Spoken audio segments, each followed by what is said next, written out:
और चलिए शुरुआत बड़ी खबर के साथ करते हैं। आज खंडवा में सनातन धर्म की पुनर्स्थापना करने वाले आदि शंकराचार्य की प्रतिमा का अनावरण किया जा रहा है। मुख्यमंत्री शिवराज सिंह चौहान ओंकारेश्वर में आदि शंकराचार्य की 108 फीट ऊंची प्रतिमा का अनावरण करेंगे। सीएम शिवराज वैदिक मंत्रोच्चारण के साथ आदि शंकराचार्य की प्रतिमा का अनावरण करने वाले हैं। वहीं इसी दौरान सीएम अद्वैत लोक का भी भूमि पूजन करेंगे। भगवान शिव को समर्पित 12 ज्योतिर्लिंगों में से एक ओंकारेश्वर में शंकराचार्य की प्रतिमा का नाम एकात्मा की प्रतिमा रखा गया है। ये विशाल प्रतिमा नर्मदा नदी के किनारे सुरम्य माधांता पहाड़ी के ऊपर स्थित है।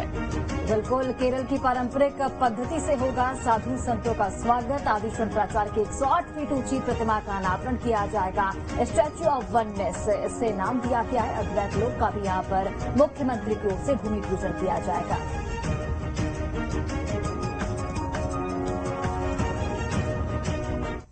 और चलिए अधिक जानकारी के साथ खंडवा से हमारी सहयोगी नीलम जुड़ी हुई, सीधे उनका रुख करते हैं। नीलम, चूंकि अब कुछ ही देर का वक्त उसके बाद मुख्यमंत्री का आगमन होगा और ओंकारेश्वर में एक भव्य प्रतिमा का अनावरण किया जाएगा शंकराचार्य की प्रतिमा का, क्या कुछ तैयारियां और कितना उत्साह लोगों में नजर आ रहा है इस वक्त? जी बिल्कुल, देखिए आज जो है आदि गुरु शंकराचार्य की स्टैच्यू ऑफ वननेस का अनावरण किया जाना है, जिसके लिए हम देख रहे थे कि कई दिनों से तैयारियां की जा रही है।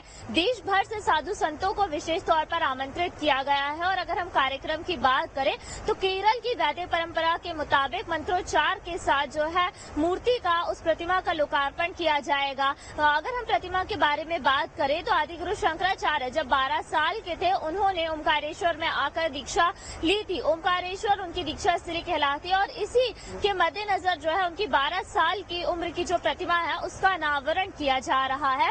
बेहद उत्साह नजर आ रहा है, खास तौर पर जो अलग अलग अखाड़ों से साधु संत आए हैं उनमें काफी उत्साह देखने को मिल रहा है, क्योंकि देखिए बेहद मान्यता मानी जाती है आदि गुरु शंकराचार्य की सनातन धर्म में।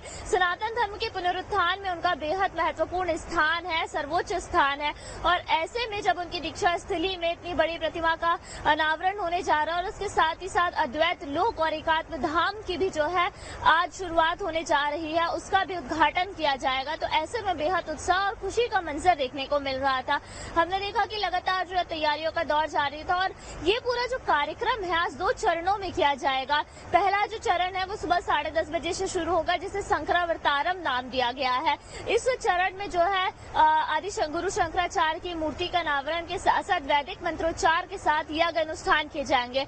वहीं जो दूसरा चरण है ब्रह्मोत्सव, उसमें जो है साधु संतों से बातचीत की जाएगी। और इस वक्त हम वहीं उसी स्थल पर मौजूद है जहां पर ब्रह्मोत्सव का कार्यक्रम किया जाना। आप देख सकते हैं कि मंच को विशेष तौर पर सजाया गया है। खास तौर पर जो साधु संत विशेष तौर पर आमंत्रित किए गए हैं उस बात को ध्यान में रखते हुए ये पूरा मंच तैयार किया गया है, क्योंकि यहाँ पर हम मंच पर साधु संतों की उपस्थिति खास तौर पर रहेगी। अगर हम ब्रह्मोत्सव के कार्यक्रम की बात करते हैं तो यहाँ पर कई तरह के कार्यक्रम होंगे।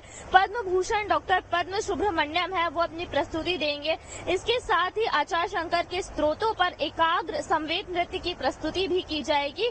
और जो आमंत्रित साधु संत हैं वो भी यहाँ पर संवाद करते हुए नजर आएंगे। मुख्यमंत्री शिवराज सिंह चौहान भी अपना संदेश जनता के नाम देंगे। तो एक बेहद महत्वपूर्ण कार्यक्रम यहाँ पर आज शुरू होने जा रहा है, जिसे मध्य प्रदेश सरकार पूरी भव्यता दिव्यता के साथ मनाने की तैयारियों में जुटी हुई है। और सुबह 10:30 बजे से इस कार्यक्रम की शुरुआत भी हो जाएगी। नीलम, थोड़ा सा भले ही इंतजार करना हो, लेकिन अगर हम बात करें, चूंकि यहाँ पर देखिए आपने बताया कि तमाम कार्यक्रम यहाँ पर होने वाले हैं, कुछ सांस्कृतिक कार्यक्रम भी यहाँ पर होंगे।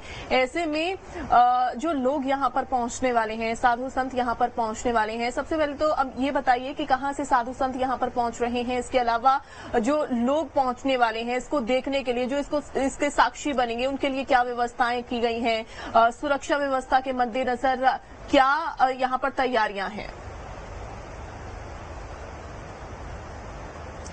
जी बिल्कुल, देखिए जो देश भर के अलग अलग अखाड़ों से साधु संतों को विशेष तौर पर आमंत्रित किया गया है। खास तौर पर उन अखाड़ों के साधु संतों को जो आदि गुरु शंकराचार्य के जो मंत्र हैं या उनके जो संदेश है उसका पालन करते हैं, वैदिक रीति रिवाज का पालन करते हैं, शैव मतों का पालन करते हैं, तो उन्हें खास तौर पर यहाँ पर आमंत्रित किया गया है। और सैकड़ों की संख्या में साधु संत आकर ओंकारेश्वर में ठहरे हुए हैं। वहीं कई ऐसे तमाम जो दर्शनार्थी हैं जो ओंकारेश्वर दर्शन करने पहुंचे हुए हैं, या जो यहाँ के स्थानीय निवासी हैं और आसपास के जिले के जो विशेष लोग हैं, उन्हें भी यहाँ पर विशेष तौर पर आमंत्रित किया गया है। यानी कि बड़ी संख्या में लोग जो है इस मूर्ति प्रतिमा अनावरण के जो है आज साक्षी बनेंगे। वहीं अगर हम सुरक्षा की बात करें तो हर चप्पे चप्पे पर सुरक्षा की भी व्यवस्था की गई है, क्योंकि देखिए कई साधु संत इसमें बहुत बड़े बड़े अखाड़ों से आए हुए हैं, उनको वीवीआईपी सिक्योरिटीज का करने का जो है पूरा प्रावधान किया गया है। तो बड़ी संख्या में जो हजारों की संख्या में पुलिस कर्मियों की भी तैनाती की गई है और ये जरूर ध्यान रखा जा रहा है सिक्योरिटी के मद्देनजर कि जो आम दर्शनार्थी भी आ रहे हैं उन्हें परेशानी ना हो, क्योंकि मां नर्मदा की नगरी ओंकारेश्वर और जो 12 ज्योतिर्लिंगों में से एक जो ज्योतिर्लिंग यहाँ पर स्थापित है, उनके दर्शन करने भी जो लोग पहुंचे तो आज वो इस कार्यक्रम के साक्षी बनेंगे। तो उन्हें भी किसी तरह की परेशानी ना हो, सुविधाजनक तौर पर ये कार्यक्रम में वो शामिल हो सके,